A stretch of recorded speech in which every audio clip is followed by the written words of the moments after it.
This is Pick Your Poison. I'm Dr. JP, ER doctor, toxicologist, and unapologetic lover of all things poison. Want to know what toxin has been killing workers since Paleolithic times and is hiding in modern kitchens?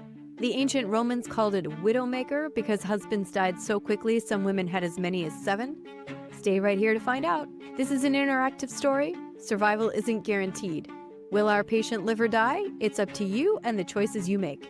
Grab your stethoscope and let's go. Today's episode starts with a phone call. You're in the emergency department when your phone rings. It's a colleague, a friend, who volunteers at a free clinic for uninsured patients. I'm sending someone your way. One of my patients just walked in complaining of shortness of breath. His oxygen saturation is 88% on room air. Low, this is hypoxia. You called an ambulance, you say? A pause. I wanted to, but he refused. He's worried about the cost. His wife is driving him in. The clinic is 30 minutes away, without traffic. Look out for him, she says, please. He doesn't look good. You keep one eye on the ED tracking board, waiting for his name to appear. You're ready to pull him straight back the second he walks through the door. The triage nurse rooms him directly into room 7. You grab the intern and head in. The man is sitting upright on the stretcher. He's a thin 30-year-old man. He's working very hard to breathe. A dry, persistent cough interrupts him every few seconds. I've had the cough for about 6 months, he says between breaths. Started off mild. I thought it was just a cold. He stops to catch his breath. His wife continues. He went to the free clinic. The doctor ordered an x-ray. It was negative. She gave him this inhaler. It helped some, but not much. She holds up an albuterol inhaler. I kept getting worse, the patient says, so I went back. She said maybe it was an atypical infection or something that didn't show up in the x-ray and gave me some antibiotics. It still didn't help. Before I was in good shape. I played soccer every weekend. Now... He stops again, breathing heavily. He can barely walk across the house, his wife says. He denies having a fever. He hasn't had congestion or runny nose. No chest pain, no leg swelling. He's not coughing up blood. He just has the cough, a dry cough with no sputum. He denies any past medical history, including no prior history of asthma, and other than the albuterol, he's not taking any medicines. He doesn't smoke or vape, no marijuana, and no other illicit drugs. His vital signs are as follows. Temperature 98.6 Fahrenheit or 37 Celsius, blood pressure 120/80, heart rate 97 beats per minute, respiratory rate 30 breaths per minute with an oxygen saturation of 88% on room air, and he's now satting 92% on 2 liters of oxygen via nasal cannula that the nurse put on. On physical exam, the first thing you notice are the hollows at his temples. This is called temporal wasting, and it indicates significant weight loss. He's awake and alert with a normal mental status. His lungs are clear to auscultation, his heart sounds are normal, he doesn't have any abdominal tenderness, and he has a normal muscle exam. He still has his pants on, and you notice that the waistband is at least 4 inches too big. It's completely gaping. How much weight have you lost, you ask? 20 pounds without trying. That's 9 kilos. Over how long, you say? 6 months. Question number 1. Which part of the history and physical exam raises the most concern? Is it A, the hypoxia, the low oxygen? B, 6 months of a cough? C, the 20-pound weight loss? Or D, the failure of the antibiotics to make him feel better? The answer is C. The 20-pound weight loss is pretty concerning. Though I think if you answered A or B, I wouldn't disagree with you. But sometimes low oxygen is something as simple as asthma or bronchitis, and not everything responds to antibiotics like viruses. The 20-pound weight loss, though, raises concern for things like lung cancer, undiagnosed HIV, tuberculosis. You and the intern step out to discuss the case. You're in agreement with your friend's management as an outpatient, treating him for an upper respiratory infection, perhaps an atypical pneumonia or bronchitis. The intern orders basic lab work and another chest x-ray. An hour later, the labs come back unremarkable. He doesn't have an elevated white blood cell count. He's not anemic. His electrolytes and kidney function are normal. The radiologist has this to say in his report about the patient's chest x-ray. Quote, possible ill-defined opacity over the right lung field, which may represent overlapping structures, atelectasis, developing infectious or inflammatory changes, or artifact. No definite focal consolidation is identified, though this cannot be entirely excluded. Correlate clinically.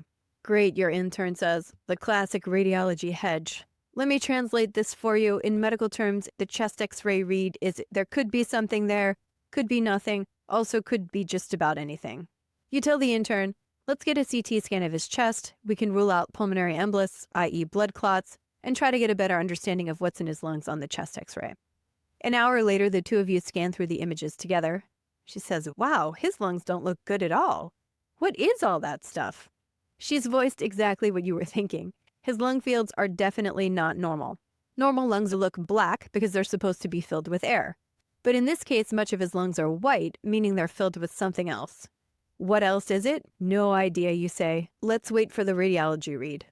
The radiology report comes back as follows. Diffuse paving stone appearance in the lungs and a right upper field infiltrate. What does this mean? First, the right upper lobe infiltrate is a classic location for tuberculosis. The patient has noted he's losing weight and he has a chronic cough. He denied coughing up blood, but this certainly doesn't exclude tuberculosis. The intern says he's originally from Mexico. You can get tuberculosis anywhere, including the US, but the risk is higher in some less developed countries. Is this tuberculosis? It could be, and we do have to seriously consider it. The intern says, "Let me call ID."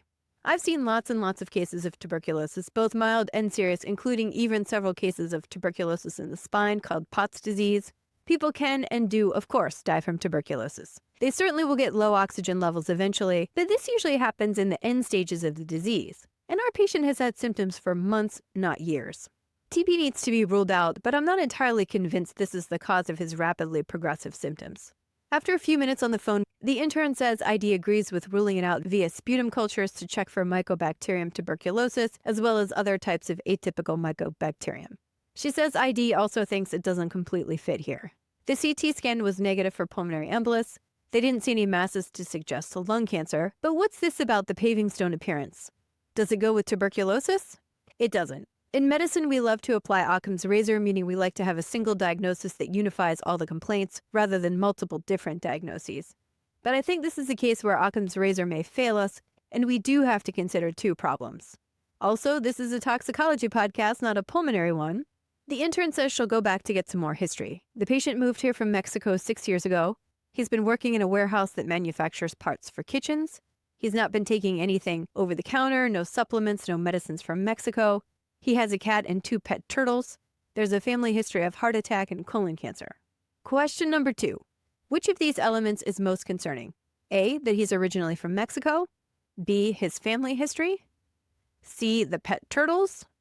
Or D, his job. The answer is D. It's the occupational history, i.e. his job here, that concerns me. Being from Mexico is not particularly relevant, nor is his family history. Turtles do carry a ton of diseases, most often salmonella, but that causes a food poisoning-like problem, which is not the issue here, obviously. You pull up the CT scan again, scrolling through and thinking about the paving stone appearance, as well as a recent news article you just read a few days ago. What kind of things for kitchens, you ask? That's question number 3, and it's time to pick your poison. Is this disease A, asbestosis, B, popcorn worker's lung, C, metal fume fever, or D, silicosis? The answer, this is D, silicosis. Asbestosis is from asbestos exposure like in shipyards or old buildings. It doesn't cause a paving stone appearance, and you wouldn't expect making parts for new kitchens to involve asbestos. Popcorn worker's lung causes BOOP, or bronchiolitis obliterans, related to the toxins in the artificial butter. Metal fume fever occurs after welding, often due to zinc or other heavy metals, and it causes fever and flu-like symptoms. You ask the intern if he works with fake quartz countertops. Her eyes widen and she says, "How did you know?" A recent news article, you say. Synthetic countertops, particularly synthetic quartz, have become popular in modern kitchens. But ironically and tragically, workers are contracting one of the most ancient occupational diseases as a result. Okay, so first, what is silicosis? It's technically a pneumoconiosis, meaning a lung disease caused by inhalation and retention of particulate matter. It's after the Greek pneumo, meaning lung, and conis, meaning dust. It's caused by small particles getting into the lungs. Interestingly enough, the size of the dust particles matters because large particles can't get down deep into the lungs. Pneumoconiosis is usually caused by particles less than 5 microns in diameter, small enough to fit all the way down into the very ends of the airways. A classic pneumoconiosis I'm sure everybody has heard of is black lung in coal miners. But there's a very large number of different kinds, including asbestosis, taucosis from exposure to talc, berylliosis caused by exposure to beryllium, that's seen in aerospace and electronics manufacturing industries, In modern times, currently, silicosis is the most common worldwide cause of pneumoconiosis. All right, and what is silica anyway, did I hear you say? That's question number 4. Is it breathing in microscopic particles from stone and sand? Exposure to toxic fumes from melting metals? Contact with liquid chemicals used in manufacturing? Or inhalation of synthetic plastic particles? The answer is breathing in microscopic particles like sand, but specifically made of silicon dioxide or SiO2. It's not a gas or a chemical, it's just dust causing all of this. Silica occurs naturally. It can occur in either crystalline or amorphous forms. It's the crystalline form that causes disease. All right, Tox Fellows, this non-fascinating fact is for you. It may be on the toxicology boards. The specific crystalline form that causes silicosis are quartz, tridymite, and cristobalite. Amorphous forms are found in things like glass, fiberglass, and diatomaceous earths, and these don't typically cause silicosis. It is extremely tragic that people are getting silicosis in modern times because it's actually one of the most ancient occupational diseases. It's probably been around since the Paleolithic era. Yes, you heard me right. In those days, it resulted from shaping flint into arrows and spearheads. The dust would get into your lungs, causing silicosis and lung disease. It's been found in the lungs of ancient Egyptian mummies. I love this description of the disease from 1649 from a Dutch physician. He was describing on autopsy the lungs of a stonecutter. Quote, "In his lungs, I found a large quantity of stone dust, drawn in with the air during inhalation and filling almost all the air vesicles. So much so that during the dissection of the lung, which was extremely hard, I seemed to cut through a heap of sand or a sandy mass with my knife. Because the vesicles were filled with this dust, they could not admit the inspired air, and thus the patient had died." End quote. Another autopsy description from a few years later in Italy described a stonecutter's lungs as, quote, "stuffed with small stones." The toxicity of silicosis itself, as well as its association with certain jobs, has been long recognized. Silicosis exposure risk is high in mining, quarrying, stone cutting, and working in a foundry or ceramics manufacturing. Even in ancient times, Carpathian mines located in Poland, Czechoslovakia, and Romania were called widowmakers. The ancient Roman Pliny wrote some women had as many as 7 husbands because the men kept dying from lung disease. In the 1800s, the life expectancy of British sandstone quarry workers was documented at less than 40 years old. It's just so tragic, as I said, that one of the world's most well-known occupational disease continues to be an issue in modern workers. Most recently, silicosis has been in the news after causing significant respiratory disease in workers making synthetic quartz countertops. In California, there have been more than 500 cases of silicosis associated with what's called engineered stone. This is the fake quartz. Since 2019, including 30 deaths and 55 lung transplants. It's a reportable disease in the state of California, meaning if you make the diagnosis, you have to report it to the health department so they can monitor the cases. In fact, Australia has completely banned the importation and sale of engineered stone containing silica for this reason. Why does it matter that it's synthetic stone? Silica does occur naturally in marble and quartz. They're about 30 to 40% silica. However, the engineered stone, the concentration of silica is oftentimes greater than 90%. These countertops are made by taking silica, mixing it with binders and coloring agents, and then molding it into a slab shape. The people who are most at risk are those who cut and shape the countertops. All right, back to our patient. What happens to the lungs when you breathe in silica dust? The mechanism is actually pretty simple in this case. The tiny particles get all the way down into the lungs where they don't belong. This leads to inflammation, and inflammation leads to fluid accumulation. Think of a sprained ankle that swells up thanks to the inflammation around the ankle. Inflammation in the lungs, though, can cause a lot more trouble. If there's enough fluid, oxygen can't diffuse across from the air into the bloodstream because it's being blocked by the fluid. With chronic inflammation, you start to get fibrosis, and fibrosis is basically like a scar. So if the inside of your lungs becomes scarred, you can't absorb oxygen because fibrotic or scar tissue is inert. Ultimately, the lungs can scar down, becoming stiff and preventing oxygen from crossing. The classic type of silicosis is chronic silicosis, developing about 10 or more years after exposure to relatively low concentrations of silica. A lot of the symptoms are due to the fibrosis that we mentioned above. Sometimes patients may even be asymptomatic with only abnormal chest X-ray findings. Other times they have progressive cough and shortness of breath. Accelerated silicosis is sort of a medium type of disease, occurring 5 to 10 years after exposure to a medium amount of silica. And acute silicosis is a rapidly fatal form, occurring after exposure to extremely high concentrations, happening in weeks to years after exposure. So which one does our patient have? That's question number 5. Is it A, chronic silicosis, B, accelerated silicosis, or C, acute silicosis? The answer is C, acute silicosis, given that his symptoms have started within 6 months and have been rapidly progressive. Unfortunately, this can be fatal within months. You go back to talk to him more about his work and his potential exposure. He confirms that he does work with engineered stone countertops, and he's responsible for cutting the slabs and rounding the edges. This is definitely high-risk work. He is not forthcoming, however, about where he works. In fact, he won't tell you the name or the address, simply saying it's a few hours away from here. He's vague about personal protective equipment, saying he wears a mask but doesn't give any further specifics as to whether it's something like a paper surgical mask or a true respirator. Why is he protecting this job that's putting him at risk? We know he doesn't have insurance, but clearly this would fall under an occupational exposure, and his medical care should be covered by his work. Unfortunately, there are a number of reasons why this can happen. First, he might be undocumented, and unfortunately, undocumented people often work in high-risk jobs in warehouses not certified by OSHA and not following regulations about safe levels of exposure and PPE, etc. Second, he might be worried about getting in trouble with work and not having a job to go back to. Of course, we're thinking, why would he want this job?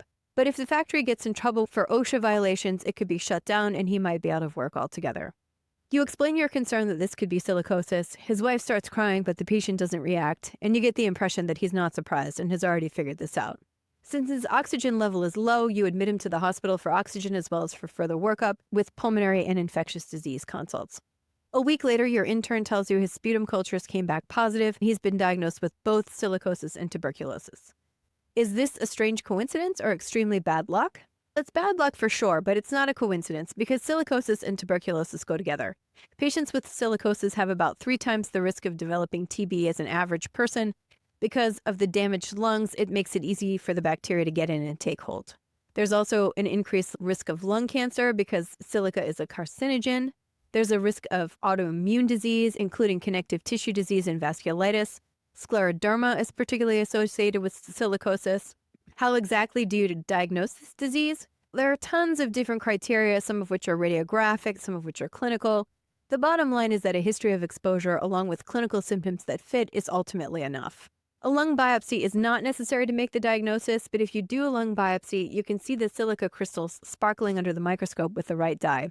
If you look at a picture of these slides, it's like the dangerous beauty of these sparkling particles inside the lung tissue.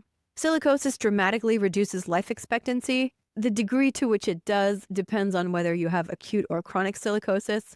A lot of the modern understanding of this disease started during the Industrial Revolution, particularly in the 1800s in Sheffield, England. At this time, the utensil industry was located here, so they made knives, forks, and spoons. They used grinders for doing this, for shaping the utensils.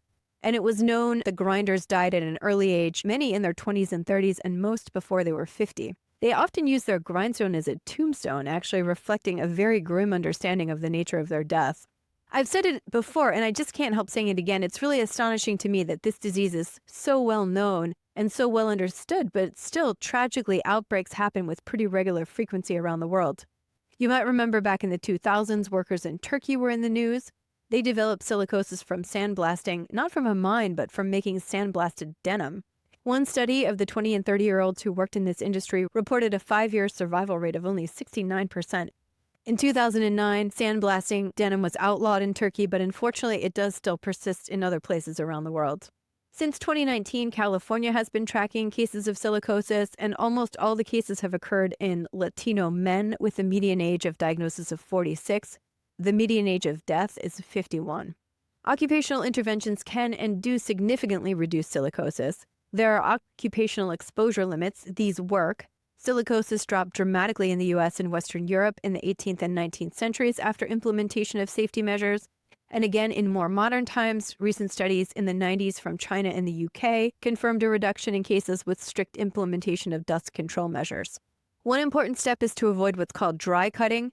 If the silica is cut underwater, as you can imagine, there's less dust and the risk of silicosis is much less.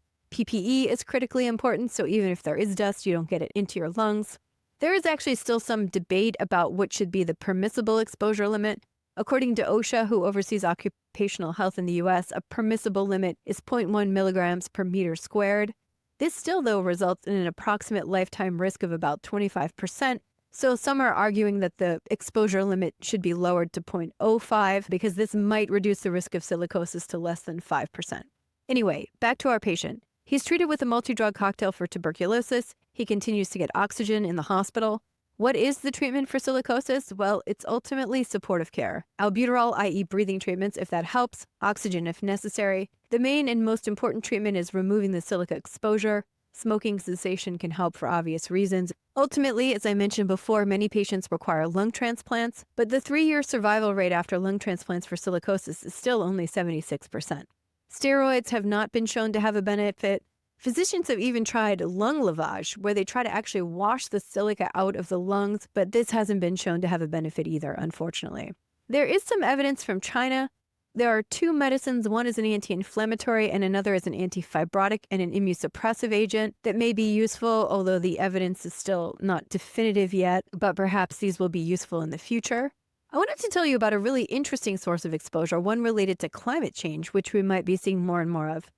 In the Himalayas, there were several women who were diagnosed with silicosis. These were all homemakers, meaning none of them worked outside the house, none of them smoked. Ultimately, a large amount of silica was found inside their houses, and this was thought to be due to dust storms carrying silica in the air. I mean, imagine getting silicosis because you've been chronically exposed to dust storms. Yikes.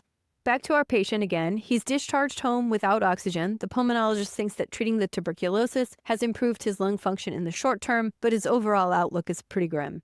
He's advised not to go back to work. He follows up again with your friend in the free clinic, and a year later she tells you he's dependent on oxygen now permanently and can barely walk due to shortness of breath. He's listed on the transplant list, hoping for a double lung transplant. This is a fictional case, as are all our cases to protect the innocent, but it is based on real poisonings. The last question in today's podcast: which utensil in 1800s England was associated with the highest mortality rate amongst the grinders? Was it A, forks, B, spoons, or C, knives? Follow the Twitter and Instagram feeds, both at PickPoison1 for the answer. Remember, never try anything on this podcast at home or anywhere else. Thank you for listening. It helps if you subscribe, leave reviews, and/or tell your friends. Transcripts are available at pickpoison.com. While I'm a real doctor, this podcast is fictional, meant for entertainment and educational purposes, not medical advice. If you have a medical problem, please see your primary care practitioner. Until next time, take care and stay safe.